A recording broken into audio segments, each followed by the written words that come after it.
You might want to go grab some tape your jaw shut, because odds of your jaw being on the floor when you hear this story are high. But I'm happy to say it's the best ending to the worst story. Guys, this is the very first story I ever told on TikTok, and back then I pronounced her name wrong. I said Alison Botha, but I think it's Alison Botha. Correct me if I'm wrong, I'm probably so wrong, but I just went to her TikTok profile to make sure I pronounced it correctly. She follows me. Allison, yeah, I'm never gonna get over that. Allison, message me, I need to talk. Nevertheless, this is the story of Alison Botha, one of the most insane stories I've ever heard to this day. Also, just want to say, in case Allison sees this, Allison, you were literally the biggest inspiration to so many people, and I look up to you so much, but let's get into it. The two perpetrators that Allison had the misfortune of meeting were France and Tiens. A little bit of background on both. France was the son to a policeman. Childhood, fine. When he was a teenager, not fine. He made friends with the wrong crowd, was an absolute menace, got expelled from school, causing him and his family to move to what was back then known as Port Elizabeth in South Africa. One of France's biggest and favorite hobbies became worshiping the devil. Yes, he got a girlfriend who claimed to be the head witch of a coven, and together they spent a lot of time doing rituals and manifesting demons. And I know Satanism doesn't always mean worshiping the devil, but in this case it does. Franz soon dropped out of school and started claiming that he was possessed by the devil. And then he went into the army. How scary is that? A man that is claiming to be possessed by the devil being in charge and around so many weapons. He left the army, got married, had a baby, abandoned his family, got married again, had another baby, and throughout it all he was still getting in trouble with the law, committing petty crimes, and continuing to claim that he had supernatural powers from Satan himself. At 26 years old, Franz meets 19-year-old Tiens. Tiens had a rough upbringing. He was not born into the greatest family, unfortunately. At 15 years old, he dropped out of school, turned to substances to cope, got involved in petty crime, and then eventually also joined the army. That was one of the things that him and Franz had in common, but Tiens also dated a witch girlfriend, and the two of them worshipped the devil together as well. Franz and Tiens met in June of 1994, and they would become a volatile pairing. Franz told his new friend Tiens that he possessed the power of the devil, and I think that Tiens started to look up to Franz a little bit. The two of them would go on to do horrible, disgusting things. They frequently visited graveyards in the middle of the night doing weird things, and then they would go on an SA spree. They would go out looking for women to attack and SA simply because they wanted to. And because Franz specifically thought that he deserved to, because he thought he was so attractive that women loved him, and he thought that he deserved to get whatever he wanted to get from them. Sick, sick, sick. On December 4th of 1994, Franz and Tiens SA'd a victim together, a 21-year-old woman that was 3 months pregnant. After the attack, the woman went straight to the police station and reported it. Franz and Tiens got arrested, but released pending a further court appearance, and it was before that pending court appearance that Allison would be taken as their victim and put through things no human being should ever be put through, let alone survive. Allison surviving the things that she was put through was unheard of. To me, there's no other way to describe it other than a miracle, truly. Alison Botha grew up a very happy and loved girl. Her mother raised her in a beautiful way, and she was really raised to be such an incredible person with nothing but love to give. At the time of this case, Allison was 27 years old, and she was thriving, living her best life. She had graduated school, spent a few years traveling around, and had chosen to settle down in what was known back then as Port Elizabeth in South Africa. December 18th of 1994, it was a Sunday. After a fun night out with her friends, Allison came home after dropping off one of her friends at her apartment. She pulled into her parking lot, pulls in, parks her car, turns her car off, and all of a sudden someone swings open her driver's side door, and Allison is caught so off guard when she sees a man standing right outside her door with a sharp weapon. That man was 26-year-old Franz. He looked at her and said, quote, "Move over or I will kill you," end quote. At first, Franz keeps telling Allison that he's not gonna hurt her. He says that he just needs her car for something.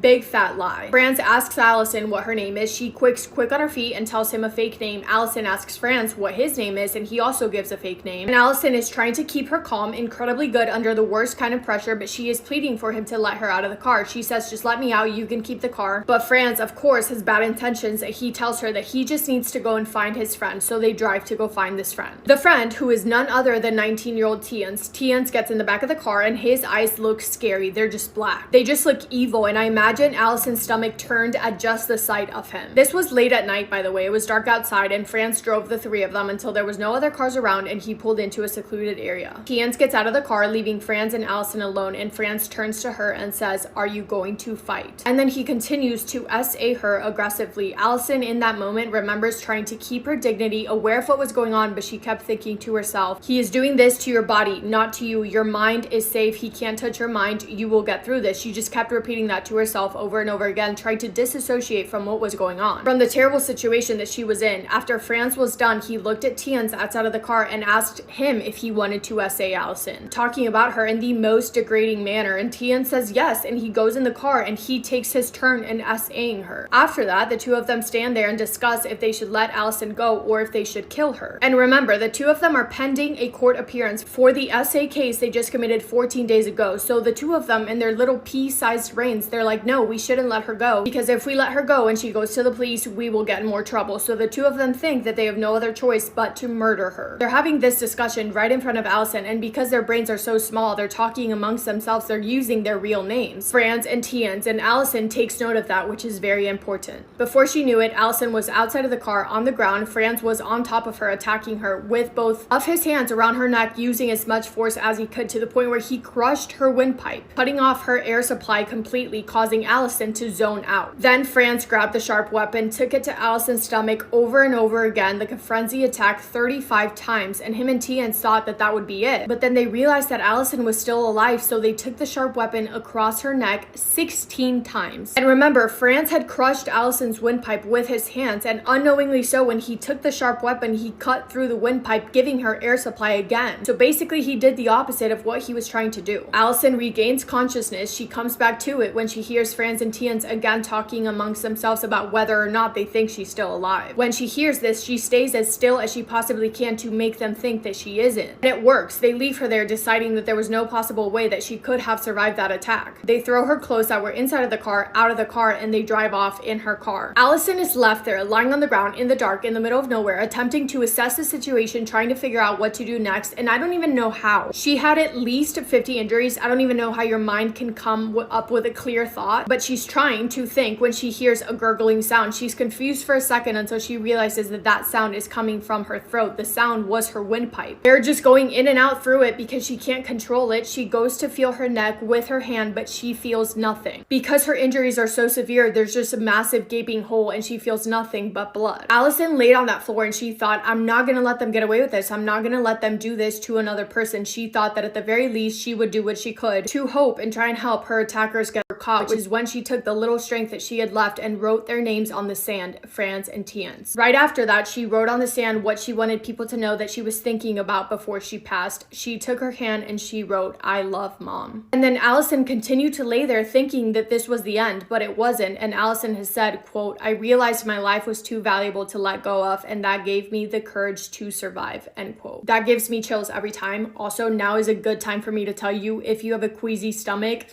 you should probably go. Allison started to move, thinking, I may as well give it my all. I'm not going to go down without a fight. When she started to get up on her feet, she was on her hands and knees when she felt something wet and something slimy on her feet. It was her intestines. Franz and Tien's had injured her abdomen so bad that her intestines were falling out of her body. She struggled trying to gather them back together, putting them back inside of her, when she noticed that her shirt had been thrown out of the car. She grabbed the shirt and used that to pack her intestines inside of her and pulled it as close as she could against her to try and keep them in. And Allison tried to stand back up again, but then her vision went black. She couldn't see anything, so she's holding her intestines in with one hand, and with the other, she reaches up to her eyes to see what's going on, but she feels nothing. There's nothing there. Because of the injuries to her neck and her throat, her head was hanging off backwards. She couldn't see because her head was halfway detached off her body. So with her only free hand, she reaches up to her head behind her body, pulls her head forward, kind of back in place, helping her vision return temporarily. She's literally holding her body together with both of her hands. I have no clue. The strength it must have taken is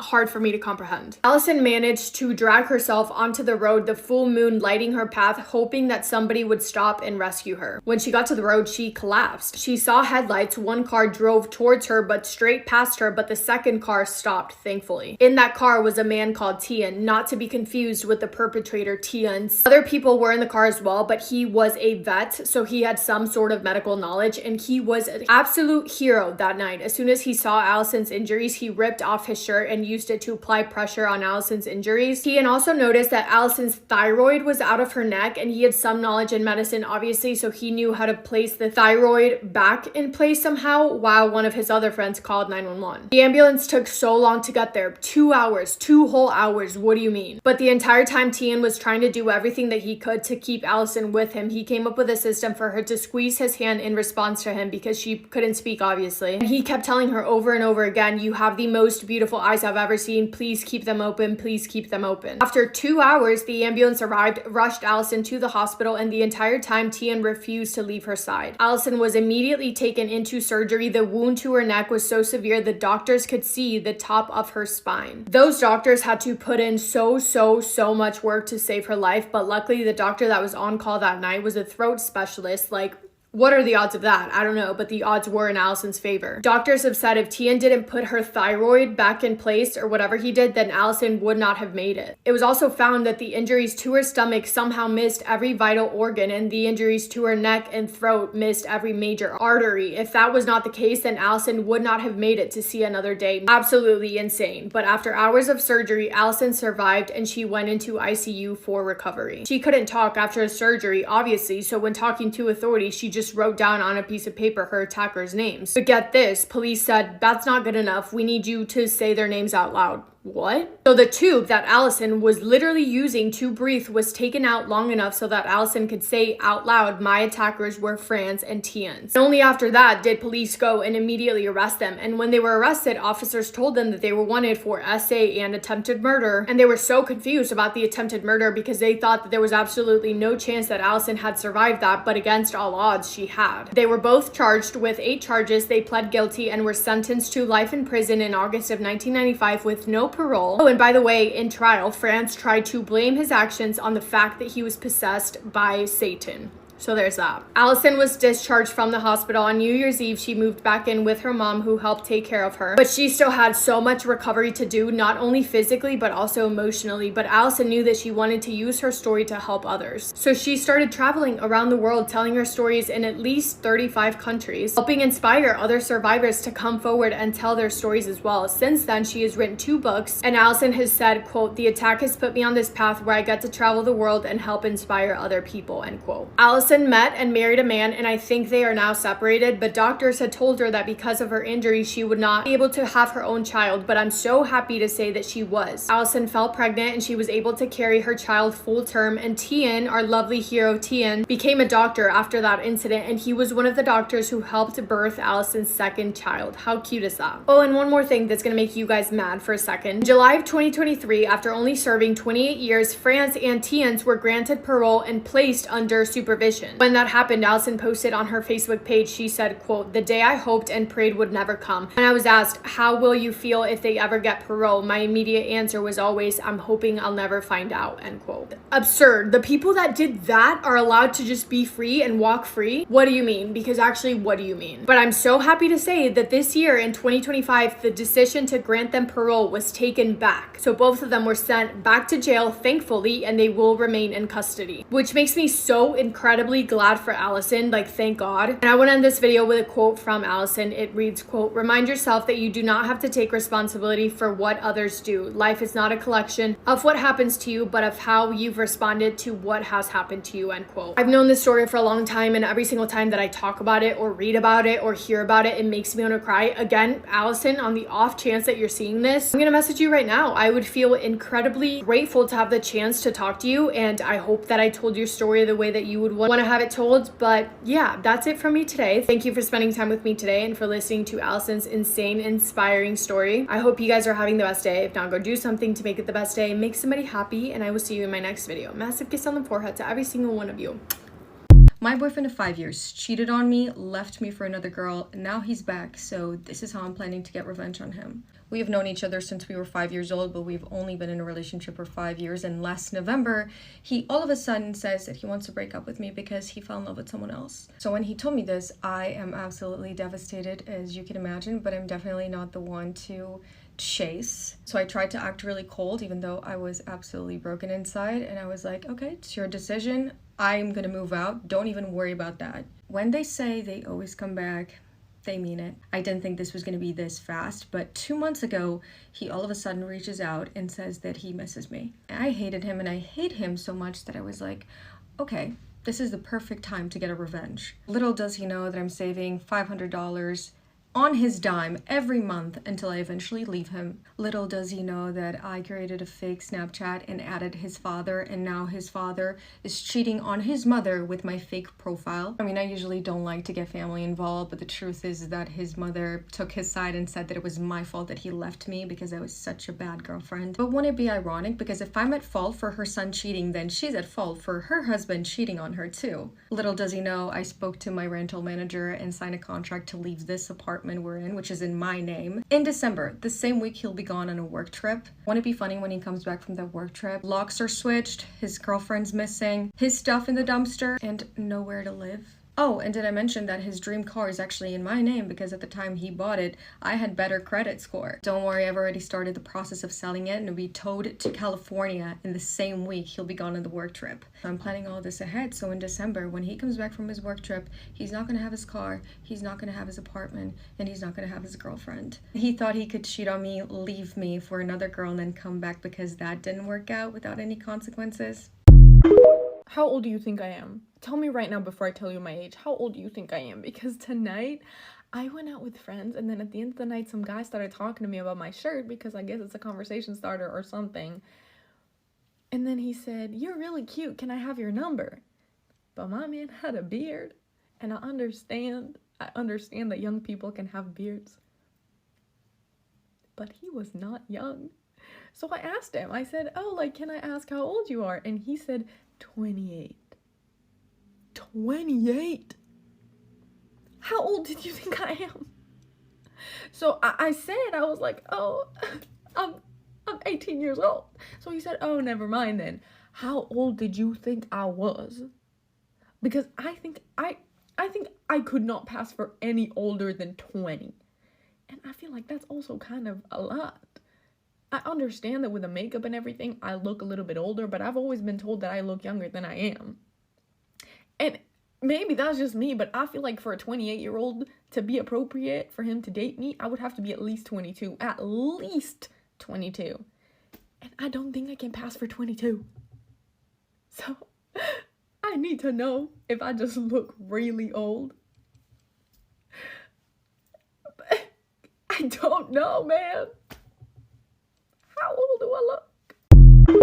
Get ready with me while I talk about the most diabolical things that I got in trouble for in a very strict household. A bit of backstory, if you are new here, I grew up with the strictest parents on planet Earth. Dad and my stepmom ran a very tight ship, and I got in trouble for the most heinous things. The most diabolical things that I could have gotten in trouble for, I was the one that got in trouble for it. I was a good kid, but that did not save me from just getting in trouble for absolutely nothing. This is going to be several different videos because there are several different stories of things, and I just have to have a whole video to be able to explain it to you, because when I say it's crazy, it's actually crazy. This one is going to take place in middle school. Now, back in middle school, I had some very strict rules. They followed me all the way until I moved out. I don't know why I say like this was only in middle school. I had just gotten my phone by my dad and my stepmom. It was a little iPhone 8, and I was very excited for this phone. I had a phone before this, but I never took it over to my dad and my stepmom's because they were nosy and they went through my phone, would take pictures of texts between me and my mom. I caught wind of that and I stopped taking my phone. My dad and my stepmom decided to pay for my phone, like for me to have a phone through them, and I was like, hell yeah.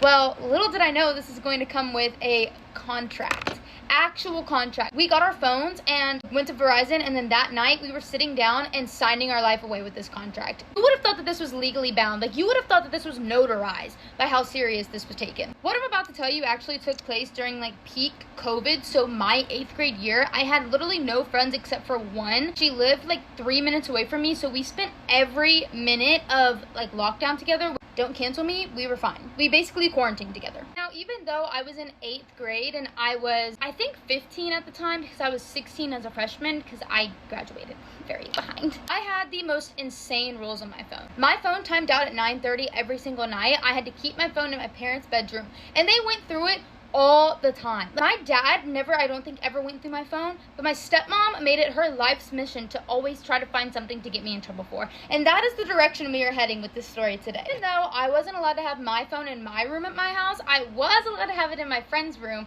whenever I was at their house. Some of my rules didn't apply when I was at my friend's house. My phone timed out at 9:30, and along with that, a lot of apps locked. My camera locked, my I didn't have social media, so my Pinterest was locked, even though I only had 30 minutes for that. A lot of my contacts locked. So like the only people that I could talk to was my grandparents, my mom and my dad, and I don't even think my sister was unlocked, actually. So while I'm at my friend's house, we get the brilliant idea to prank call people because we're kids in lockdown. And what else do you think that we're going to be able to do? Okay, we've already done everything we are allowed to do. So I am the one who creates the script on my phone. I have my notes app, which wasn't unlocked, so I create this whole script on my phone, and basically I said like it was my, like we were prank calling and they were like my boyfriend, and I was mad at him and we were breaking up, and like we were supposed to be going on vacation together and we were going to go to Florida, but now like we're breaking up and I'm mad at him, and like how could he do this? Like a whole script of this, right? I would read off the script, but we would call people on my friend's phone because she had like all kinds of friends that she played video games with,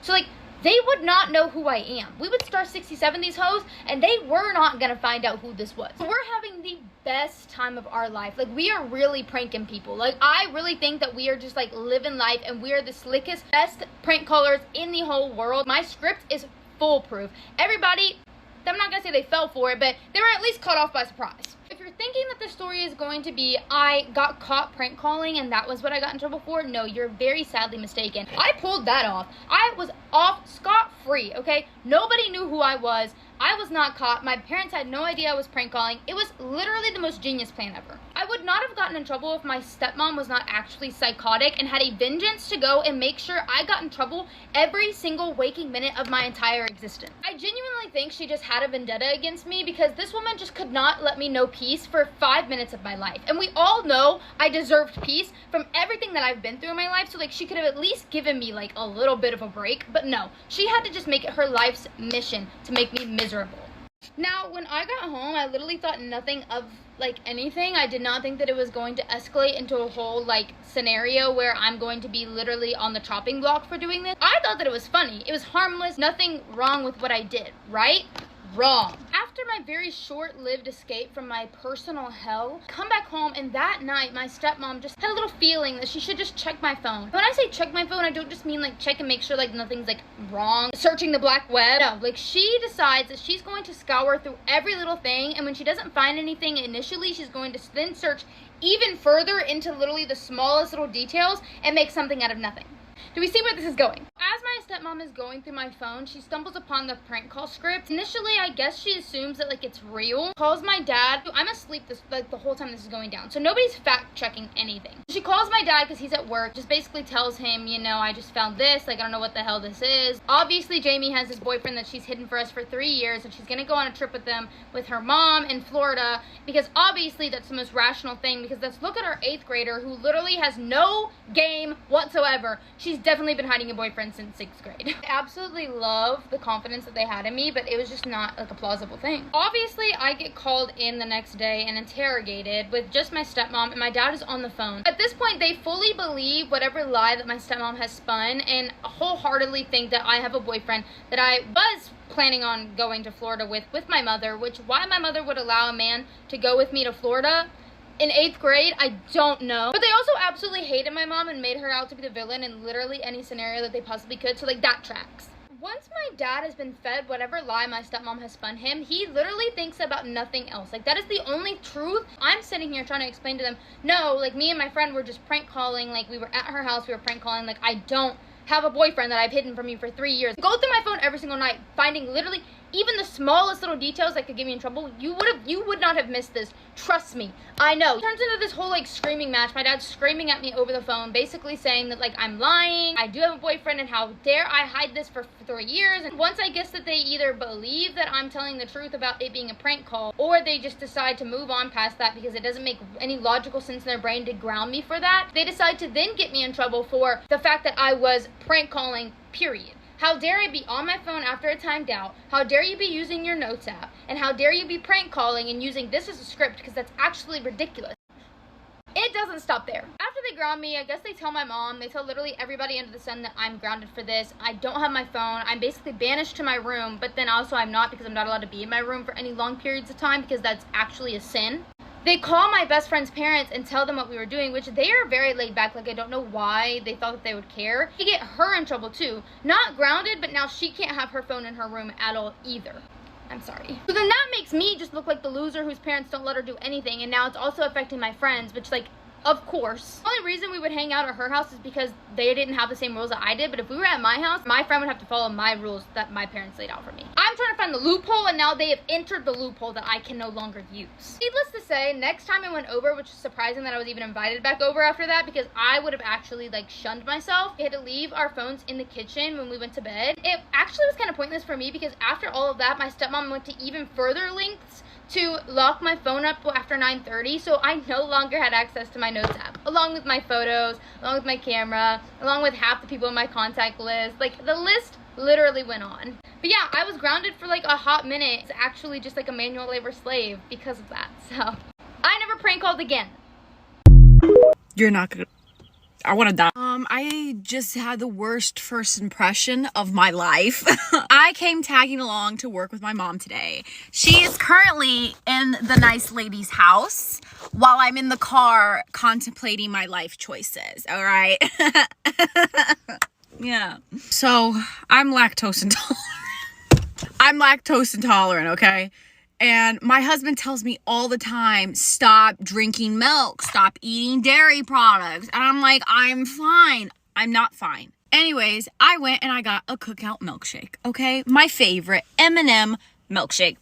I finish the M&M milkshake, okay? And then I feel something brewing in my stomach. It's like...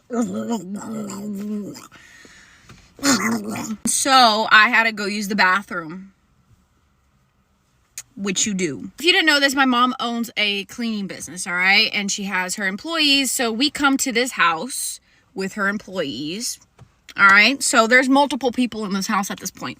My mom introduces me to her client. She's like, oh, this is my daughter, Isabella. Yeah, hi. Oh my God, she's so beautiful. And I'm like, thank you. Very nice to meet you. And then my mom was like, she just wanted to come in real quick, use your bathroom really quickly. Is that all right? And the sweet little old lady is like, yeah, that's fine. You could use the bathroom that's right here next to us. Meantime, my stomach is fucking pits of hell sound. My stomach quiets down for a little bit. It's like, chill, you know? I gotta go to the bathroom, but it's not like perfect. All right, this is gonna be done and easy. No. The worst part is that they were like right outside the bathroom because the bathroom's right next to the living room. I hear them talking. All right, I hear them talking. And then all of a sudden, I just let out the biggest fucking fart. And it's not just one fart. It's that one that you can't stop.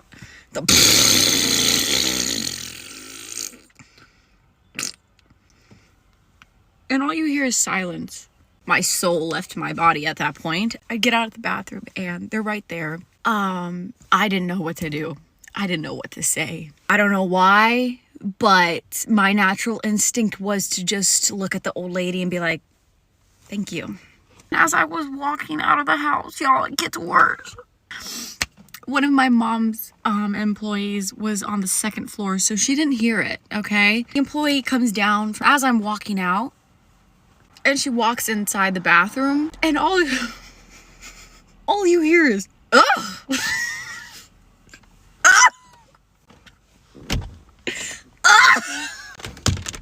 Oh my God. Story time on how my ex-boyfriend cheated on me with my boy best friend. I just want to start this off by saying there's no hate to anybody in this story. I'm not judging anybody for their sexuality. That's not my intention here. That's not something I stand for, and I just want to let that be known. But anyways, let's just get right into the story. Basically, my gay best friend, I'm going to call him Clark. We were good friends since 8th grade. I'm being serious when I tell you, like, he was my best friend. Genuinely, like, we were like this. Like, he was my best friend. And my ex, I'm going to call him Jason. We met at a football game at his school in sophomore year. He was a junior, I was a sophomore. We were both 16 though.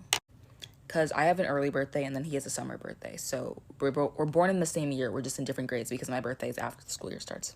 And Clark is in my grade too. Anyways, let's just get right into the story.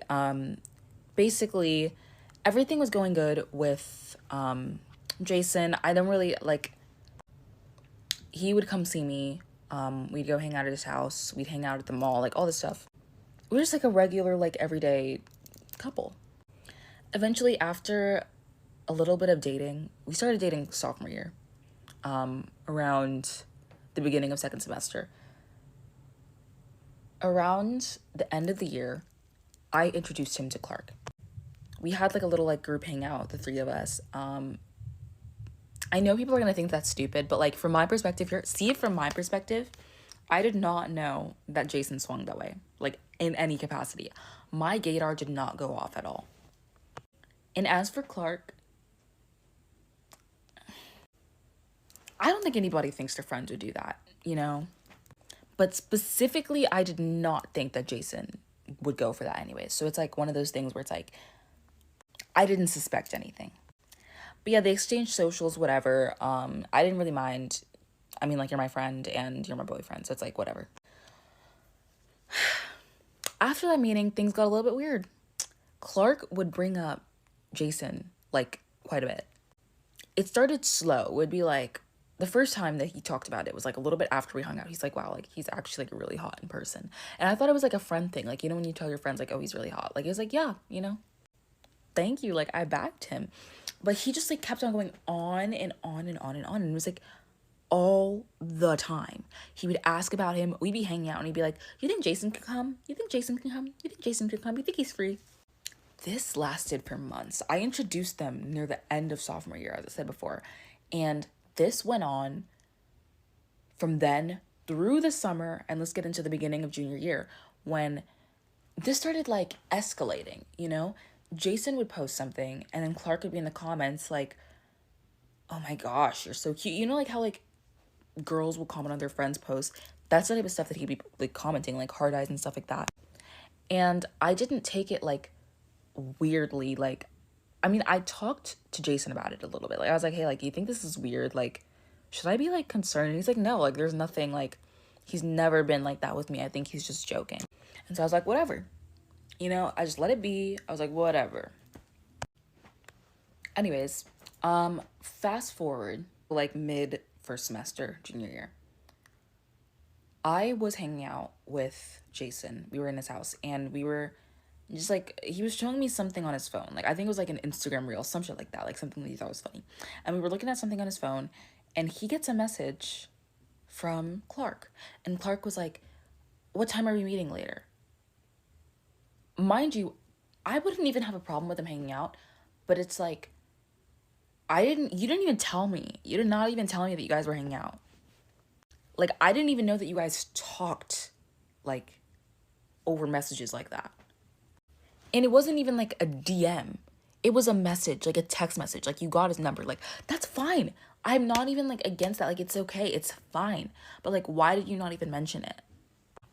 And the last time that we, like, had a conversation about Clark, he made it seem like they never talked at all. Like, they weren't that close. Like, they barely talked. Sometimes they talk, like, about me, but it wasn't, like... It was weird. It was weird. But anyways, that happened. I just kind of, like, told him, I was like, hey, like, I don't mind you guys hanging out. Like, it's not, like, you don't have to keep it from me. I just, like, I would want to know. And he was like, I'm not gay. Like, he really, like, he got really defensive. He's like, I'm not gay. Like, it doesn't matter. Like, it's one thing if I'm hanging out with a girl, but I'm hanging out with a guy. And then it got to a point where, like, they started hanging out with, like, Jason's friend group. Like, him, Clark, and then his friend group. And I wasn't even invited. And his excuse would be like, oh, like, well, we're just gonna watch a game. And, like, I know you're not into that. But then there was, like, a time they went to, like, Dave & Buster's. And I'm like, dude, like, I like that. Like, I would like that. I would have fun doing that. Like, I've told you I love Dave & Buster's. Like, what do you mean, like, you're gonna hang out there and be like, oh, like, I didn't know you'd like it. Like, you know I do. Like, we'd been there before. Like, I know that you know that I do.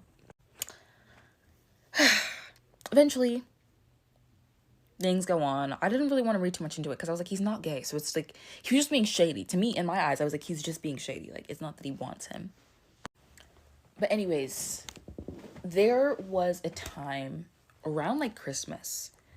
We got in this, like, big argument. And it was not about Clark. It was just about some stupid shit. Like, we were just, I don't know. We got in this argument.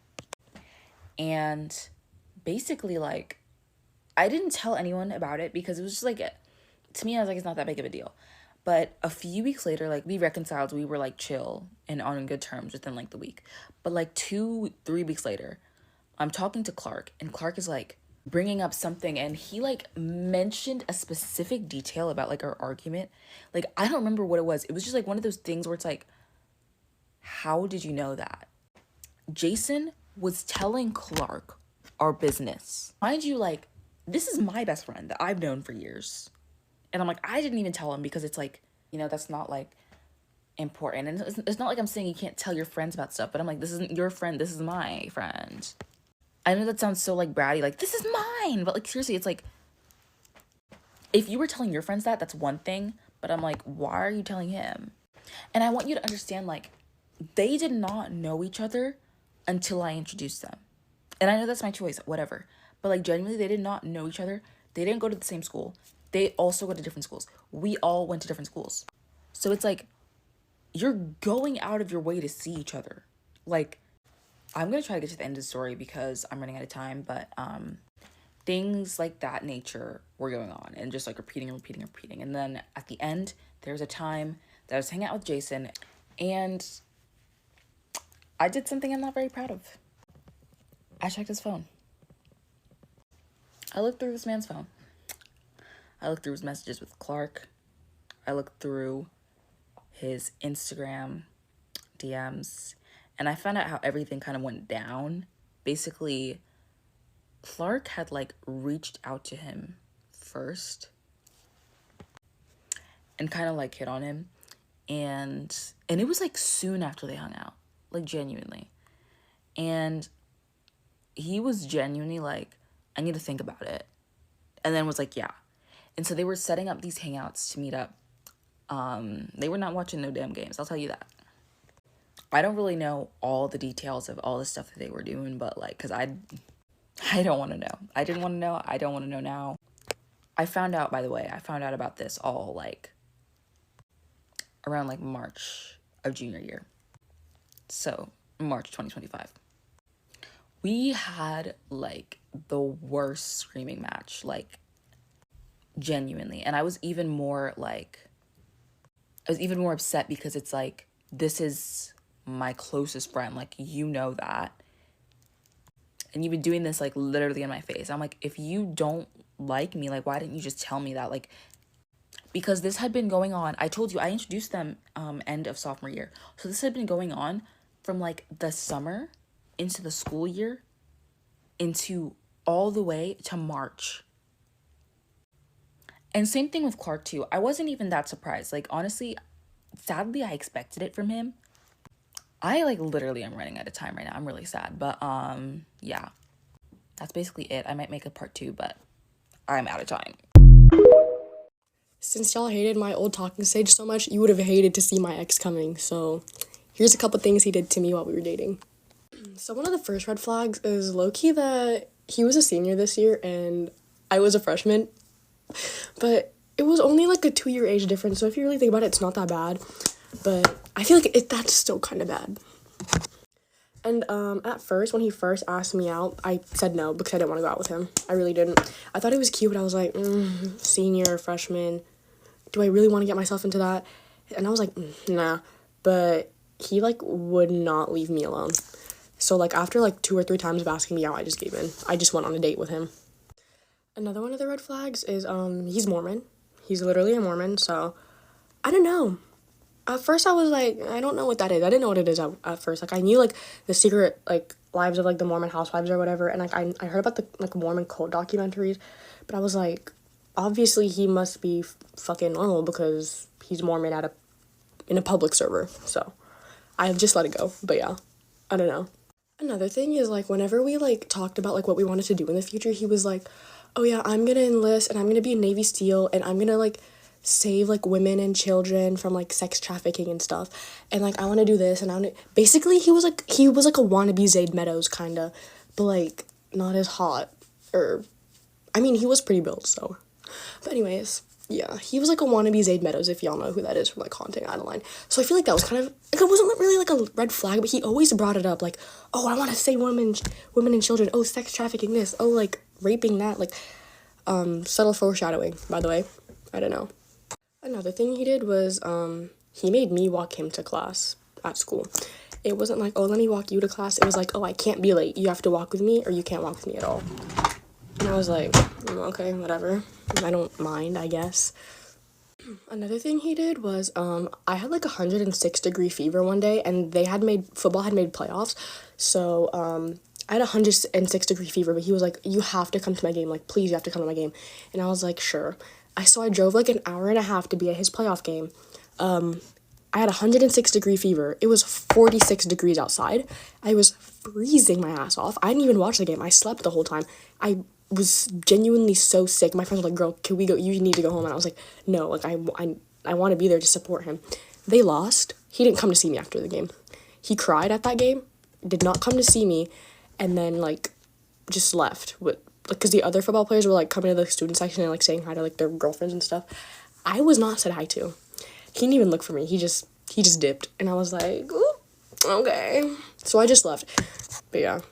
And then I had texted him, like, on my way home. I was like, hey, I know y'all lost, but, like, I'm proud of you, da-da-da. Like, you played so well. He didn't get any playtime. He really didn't. And even if he did get playtime, I wasn't watching. I was sleeping. But I think he got, like, a minute of playtime. So, what the hell? Like, I don't know what to say to you. And he was like, thanks for coming. Like, I'm so glad I have someone to support me in the stands, da-da-da. I came to support you and you come to see me. Like, are we so fucking serious right now? Like, what? Another time, I had practice for ROTC because I do drill. And he wanted to hang out, and I was like, sure, after practice. He was like, okay, I'll pick you up. He was like, what do you want to do? I was like, I'm low-key freaking starving. Can we go get food? He was like, yeah, where do you want to go? I was like, I don't really mind. Like, where do you want to go? He was like, I would kill for some Chinese right now. I hate Chinese food. Okay, no, like, it's not, like, bad or anything. It's just, like, when I was younger, like, my family used to get Chinese food a lot, and I'm, like, a really picky eater. And, like, when I wouldn't eat, my dad would, like, force feed me it. So, like, I just have, like, PTSD. And he was like, I could really, like, use some Chinese food right now. I was like, please no. And I, like, gave him a whole story of, like, what happened. And he was like, oh, that sucks. And I was like, yeah, we can go anywhere else. Just please not Chinese food. He was like, but I really want Chinese food. Like, I really want it. Like, I want dumplings and stuff.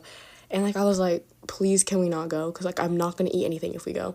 And he was like, but I really want it, please. And I was like, I don't even care. Just please not that. He said, okay. We're talking and we're driving. And then we pull up to some freaking new Chinese cafe. And he was like, okay, let's go. I literally told him I don't want Chinese food. Like, I'm not going to eat it. And I just had practice for, like, 3 hours. And I'm starving. I didn't eat anything. I got, like, a pink lemonade, though. It was really good. But I didn't eat anything. And he got 3 orders of dumplings for himself. And they're, like, 6 or, like, 8 in each order. And he ate them all himself. Like, are you serious? And for everyone asking me what mascara I use, it's the Maybelline Hydro Fuge Lash. And the Maybelline Colossal Waterproof Bounce Back. Another thing he would do is, like, he wouldn't really say anything about it, but, like, whenever I was, like, walking with my guy friends in the hallway, because we have, like, the same class together, and, like, mind you, like, these guy friends I've, like, known for a minute, and, like, Brad would never date them. Yeah, but anyways, he would, like, kind of ignore me for a bit, because, like, he would get, like, jealous, I guess. I don't know, he wouldn't say anything, like, he wouldn't, like, say, like, oh, I don't want you walking with them. He would just, like, I don't know, be jealous or whatever, and, like, ignore me for a couple hours. And I don't know, low-key, he was just really cringy. Like, once I sent him a Smooth Poppy video, and it was like, oh, POV, I'm your, like, I'm your face wash. And he was like, he sent me a whole paragraph. He was like, I'm not face wash. I'm a real man. I'm Irish Spring soap or whatever that brand is. Because he was like, I'm rough and tough like a man. I was like, baby, no one was questioning your masculinity. It was a freaking video that I thought was funny. But yeah, no, you're a man. You're a real man. You're real strong, rough and tough. For sure. Plus, I'm pretty sure his parents did not like me, bro. One, because I'm not Mormon, and because I'm not, like, fully white, I'm pretty sure. But anyways, when I met his dad for the first time, his dad was talking about, how, like, he taught, like, his son, we're gonna just call him Benny. He was like, oh yeah, I taught Benny how to ride a motorcycle before I taught him how to drive a car, so he's a real man. So I guess it, like, the real man stuff friends in the family. And he was like, yeah, so he learned how to ride a motorcycle and stuff before he learned how to drive, so he could be a real man. And, like, he was like, because I'm not raising no sissy boy. And I was like, oh, okay. And then I thought it was a good time to bring up the fact that my older sister, like, knows how to ride a motorcycle. Like, she learned how to ride a motorcycle too. And he was like, are you sure it wasn't, like, those mopeds or something, like, and not a real bike. I was like, no, I think it was a real bike, babe, because, yeah, I think it was a real bike, because at the time, my dad, like, used to go, like, biking, like, a lot, like, motorbiking and stuff, and, like, he was, like, a part of this group, and so was my sister, and they would, like, bike for, like, 1,000 miles. I don't know, it was, like, a whole group, and it was like, yeah, I think it was a real bike and not a moped. Like, what? Just because she's a girl doesn't mean, like, she immediately just wants a moped. Like, hello? Have you not met lesbians these days? Like, it's 2025, bro. Also, he liked to lie about, like, drinking and doing drugs and stuff. Like, I don't care if you do it. Like, it's not me doing it. But, like, he'd always tell me, like, oh, yeah, like, my friends, they drink, they do this, they do that. But I never do it. I like being the sober one. Bro, why are you lying? Someone sent me a video of you, like, chugging alcohol at a party. Like, not even, like, 3 days after we broke up. They're like, isn't this your ex? Like, no, bro, I do not claim that energy, bro. I do not claim that energy, bro. Like, what? I don't care if you do it. Just, guys, like, honesty, bro. Honesty. I need honesty, bro. I don't care what you do. Just please tell me about it. Or I guess he just wanted to keep on the down low. I don't know. Whatever, bro. I don't care. I don't care, bro. Okay, anyways, he broke up with me because I couldn't hang out for, like, over winter break. Because I was literally freaking grounded. But whatever. And then, like, we were in no contact for 3 months. And then he literally texted me, like, 3 months after no contact. He sent me a TikTok video. It was like, when I lead her on for 3 months and then tell her I don't want a relationship, hashtag men and women field. Like, bro, what? You were not leading me on, bro. You begged me to date you. You begged me to date you, bro. Shut up. Like, whatever. And I was like, bro, who is this? Because I didn't have, if you do me dirty, I would delete your contact. I don't care. You're not gonna piss me off on my cellular device. And he was like, you'll figure it out. Bro, hello.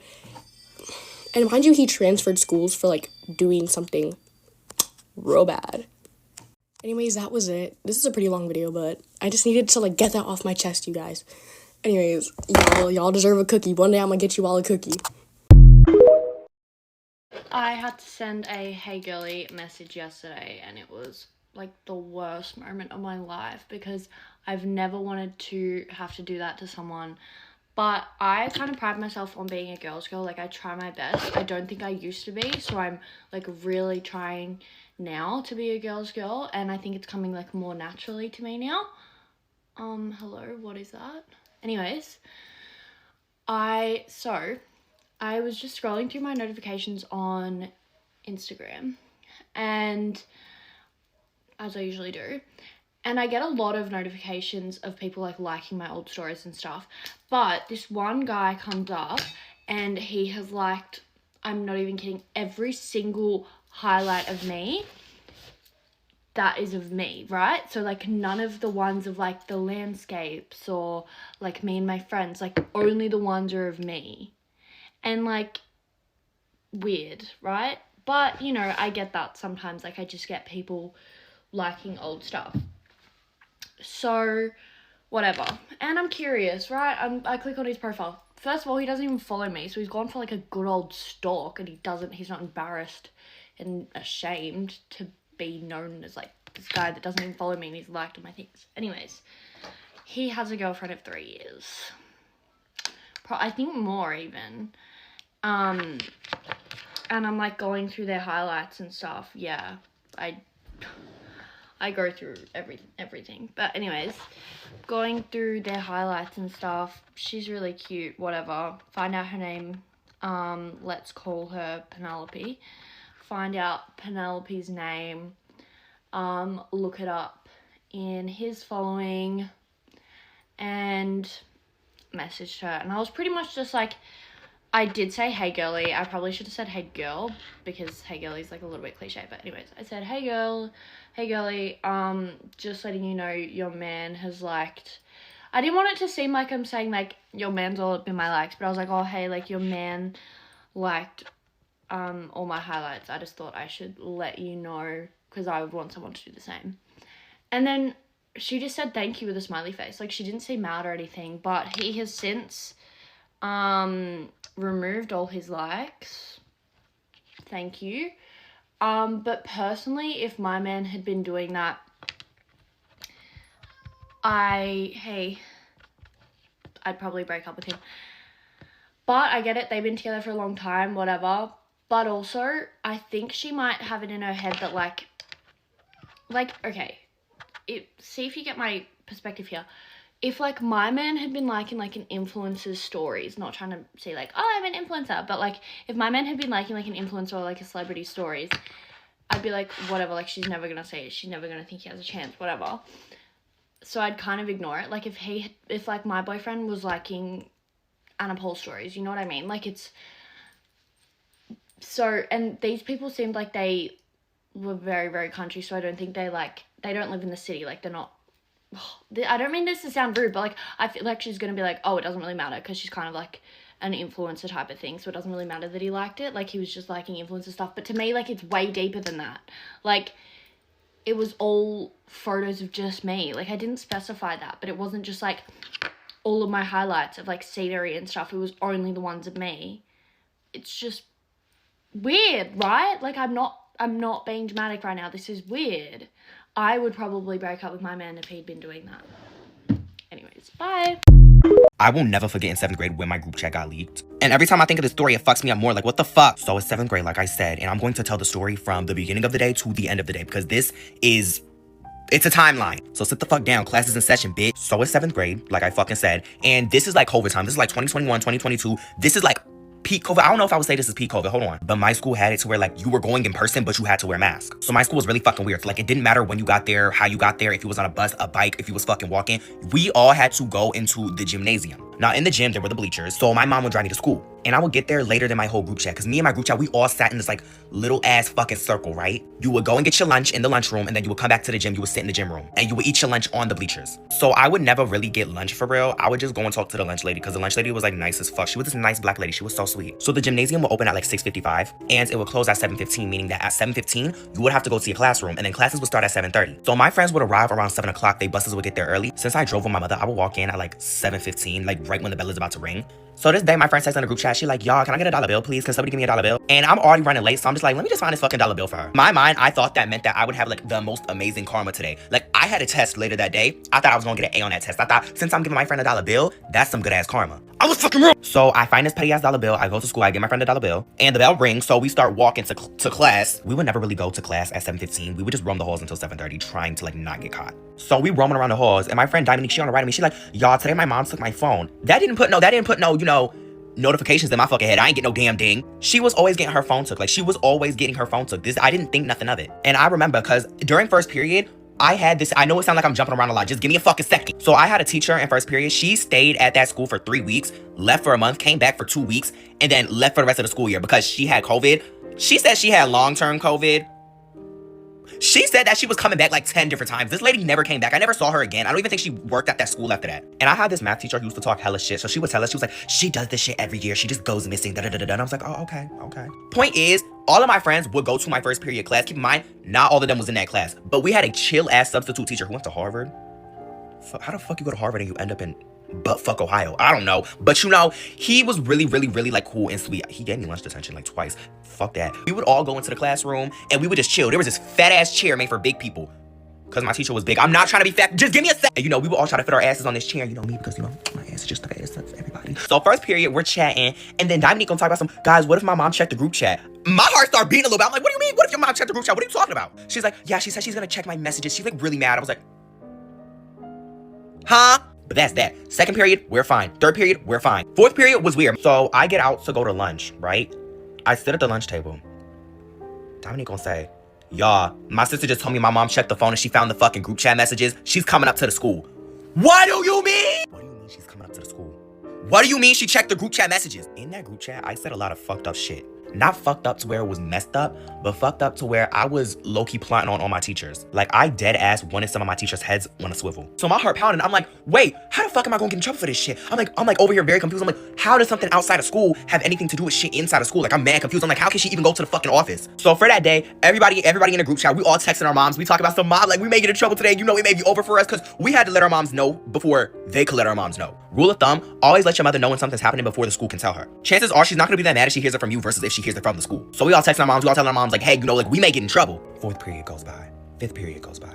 Sixth period was the last period of the day. So I'm in sixth period, it's math, and I had that class with a couple of the friends in that group chat. So we all staring at each other, and we get on Snapchat because I had a separate Snapchat group chat with some people in that classroom because we would all be sneaking our phones. Who the fuck wasn't sneaking their phone? But we would sneak a little text. We text each other like, oh my God, what the fuck gonna happen? Like, did they call our moms already? Da-da-da-da-da. So Miss Bob in the front, she gonna answer the phone. She gonna pick it up.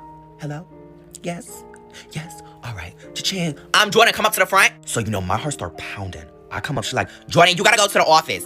Number one, what the fuck was the point of bringing me up to the classroom if you were just gonna yell that shit out loud? You might as well have just said it. The whole class, they start going ooh and ah. So I go into the room and it's like, no, you gotta bring your stuff. What the fuck do you mean? So I'm starting to think, am I getting suspended for shit that I said outside of school? So I bring my stuff and I go into the room. Keep in mind, I did not know what time it is, so I thought that I was bringing my stuff because I was like literally about to get like suspended. I didn't think that I was bringing my stuff because the class bell was about to ring. So I get into the room and I'm waiting for the fucking principal to call me. They're like, Jordan, you can come into the back now. So I bring my ass to the back and you know, I'm waiting for the principal. The principal not even in his fucking room yet. Keep in mind, the principal is not in his fucking room. So Mr. not even in his room yet. I'm sitting in his office. He finally get there. We sit down. He's staring at me.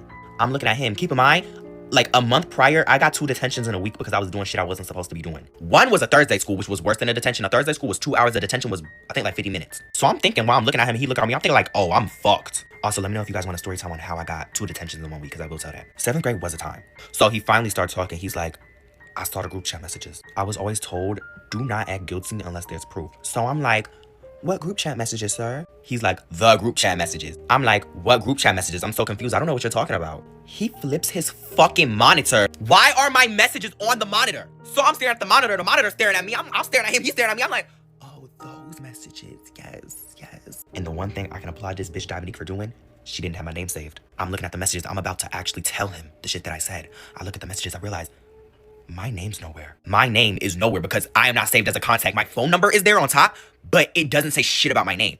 So he's like, were you in this group chat? I was like, yes, sir, I was. He was like, are you the one saying all this shit? I'm like, no, sir, I wasn't. I was. So he started talking about something. We take bullying very seriously. We take threats very seriously. Da-da-da-da-da. I'm about to roll my eyes at this point. I'm just like, I look at the time and I'm like, okay, we got like 10 minutes until class end. Can I just fucking go back to class? He's talking and then he's like, okay, well, you know, we're gonna have to call your mom. Da-da-da-da-da. And I'm like, oh, well, we already told our mom. We ahead of you, baby. So he like, oh, okay, never mind then. Da-da-da-da-da. Blah, blah, blah. He keep fucking talking. And I'm just over it at this point. He just keep on fucking talking. I'm ready to go. So finally he get done talking. He dismissed me. I could walk out. The bell fucking rings. He spent like 10 minutes talking. The bell ring. I go outside. They ask me, what happened? What happened? What happened? I'm telling them what happened. Bam. That's the end of the story. But I'm always so confused by every time a situation happens. If it includes me, I'm always the first person to be called down in the office. This was not the first time that something happened with this whole entire group chat where we had to be called down to the office. I'm letting you know that. I am always the first person and usually the only person to get called down. No idea why. But this is not the first time Dominique ass leaked my messages. This is not the first time she has leaked my messages. Doesn't matter if it was her mom, or one of her little friends. It's always fucking happening. But yeah, that's the end of the story. Let me know if y'all want more because I got a lot more stories that I could tell. Let's eat dinner while I tell you one of the worst dates I've ever been on. Genuinely, one of the worst dates I've ever been on. Alright, also for dinner we have white rice, ground turkey, avocado, black beans, bell peppers, tomatoes, onions, and cilantro. And a poppy. So, I go on a date with this man. I pull up to his house because we're gonna go on a date. I get to his house and he tells me, yeah, we should probably just order Wingstop in because that's all I can afford right now. And I'm like, no, I did not come all this way for us to order Wingstop to your house. Not what we're doing. For me, I'm very understanding of being broke, okay? We're college students, I get it. So I'm like, that's fine, I'll pay. Let's go somewhere. Like, I'll pay, it's fine. So he's like, okay. He's like, what are you in the mood for? Do you like Mexican? I was like, oh my God, my favorite genre of food. Love Mexican. Let's go to a Mexican restaurant. There's a bunch of good options. You know, Chuy's, even go to Guadalajara. You know, there's a lot of good options. And he tells me, he's like, have you ever been to Papacitos? I'm like, oh my God, no, I've never been to Papacitos. He's like, you've never been to Papacitos and you love Mexican food? Wow, you're crazy. Okay, let's go to Papacitos. I'm thrilled. I can't wait to try out this new Mexican restaurant. Let's go to Papacitos, yeah! We go to Papacitos. We walk into this place and it's like kind of like authentic Mexican cuisine, low-key. Like, I wasn't expecting it to be so like spazzy, which is fine. And I'm looking through the menu, you know? I'm like, oh, great, we're at Papacitos. This place is really nice. I would have picked Chuy's, but this is fine, whatever. And I'm like, oh, I just really want a burrito. And he looks at me and he's like, you don't want a burrito. What you want is the fajitas. I was like, do I? Do I want the fajitas? He's like, I used to work here at this Papacitos. Now I just learned that he used to work at the location we're at now. I don't know why. It's like, and the best thing we had was the fajitas. You need to order them. I was like, I don't really want the fajitas. And the waiter comes over and, you know, I'm ready. I'm going to get ready to order my burritos. He's like, you know what? We're going to get the fajitas to share. And then the waiter's like, okay, do you want half a pound of chicken or like the full pound of chicken? And he's like looking at me, and he like looks back the waiter, and he's like, the full pound of chicken. Full pound of chicken? Are we gonna eat a whole pound of chicken? Mind you, this guy is like tall and scrawny. He does not eat. And I'm petite. I'm not gonna eat a pound of chicken either. But I'm like, I guess that's what we're having. So after he orders for me, we wait. We get the food, and I don't eat any of it because I didn't want the fajitas. I wanted a burrito. So I made myself a mini taco, and I ate like a quarter of it because I'm not in the mood for fajitas. And then the bill comes. And listen, I said I would pay. So whatever it was gonna be, I was gonna pay. But it was $80 for the fajitas. So like the bill's like $100. And I was like, what the hell? Like how did it like get to this point? And I'm the woman, first of all, so I shouldn't even be paying. And now I'm paying $100 for fajitas I didn't even eat? It's crazy. But I put a smile on my face, signed a check, tipped, and we left. I could have spoken up for myself and been like, no, I don't want the fajitas, I want the burrito. Instead, I just sat back and was like, yeah, let's get the fajitas. I don't know. It's weird being a woman in this day and age. Anyways, I will never go on a date again, period. I don't trust anybody. That's all. Goodbye.